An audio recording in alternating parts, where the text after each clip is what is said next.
ہے نا، یہ در حقیقت رد ہے، اور زد اس کی جا کر پڑتی ہے بنیادی عقیدے پہ کہ عیسائیوں کا سارا عقیدہ حضرت مسیح علیہ الصلوۃ والسلام کے متعلق بیس کرتا تھا اس بات پہ کہ وہ ہر ایک سے یہی کہتے تھے کہ اچھا پھر بتاؤ ان کے والد کون ہیں؟ اچھا وہ خدا نہیں تھا تو ایسے پیدا کیسے ہو گیا تھا؟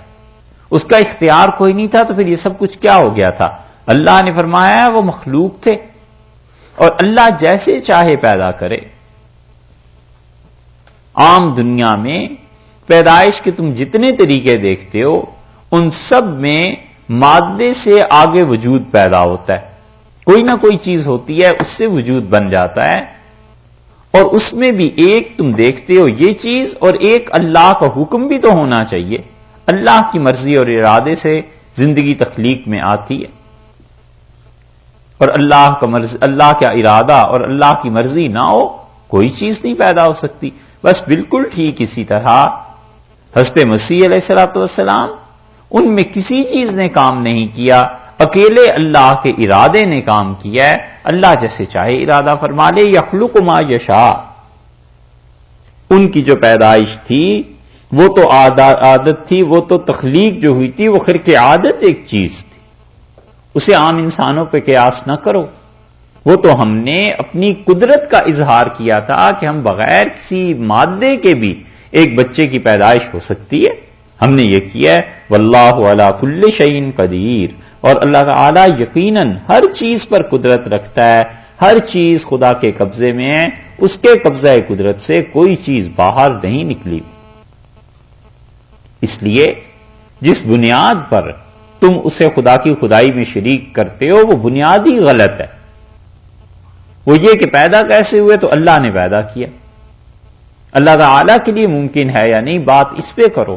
اگر اللہ کے لیے ممکن ہے اور یقیناً ممکن ہے تو اس نے انہیں پیدا کیا تھا حضرت مسیح علیہ الصلوۃ والسلام کو اپنی قدرت سے، تو اللہ کی قدرت پر نظر جانی چاہیے تھی۔ تم اسے مسیح علیہ الصلوۃ والسلام کا ذاتی کرشمہ سمجھتے ہو، ذاتی طور پہ سمجھتے ہو، یہ بات غلط۔ ایک چیز کا رد کیا کہ عیسائی یہ حرکت کرتے ہیں، اب دوسرا رد شروع ہوتا ہے۔ وقالت الیہود، اور یہودیوں نے یہ کہا، والنصارى، اور اس کے ساتھ ساتھ کہتے ہیں کون؟ نصارہ بھی۔ یہود اور نصارہ دونوں یہ کہتے ہیں کہ نحن، ہم ہیں، ابناء اللہ، اللہ تعالی کے بیٹے، وأحباؤہ، اور اس کے پیارے۔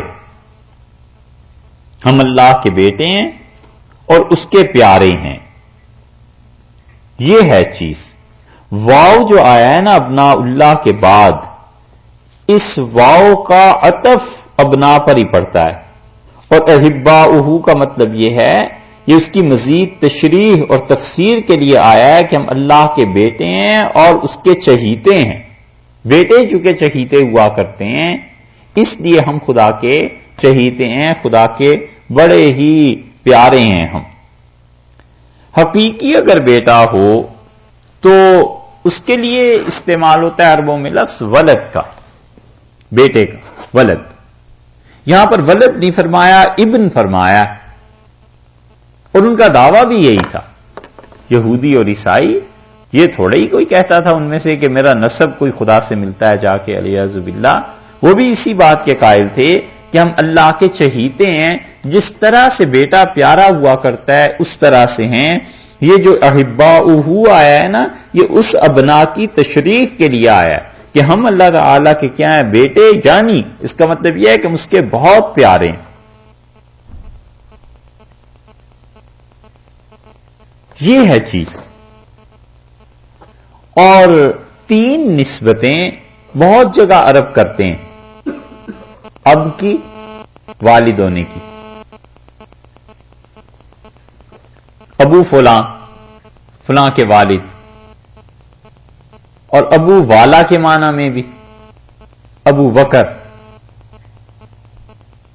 بکر والے، ابو ہریرہ، بلیوں والے رضی اللہ عنہ، اور حضرت عمر رضی اللہ عنہ کے متعلق کہتے ہیں ابو حفص، یعنی حفصہ کے والد رضی اللہ عنہما، اور ام المومنین حفصہ رضی اللہ عنہا کے وہ والد ہی تھے۔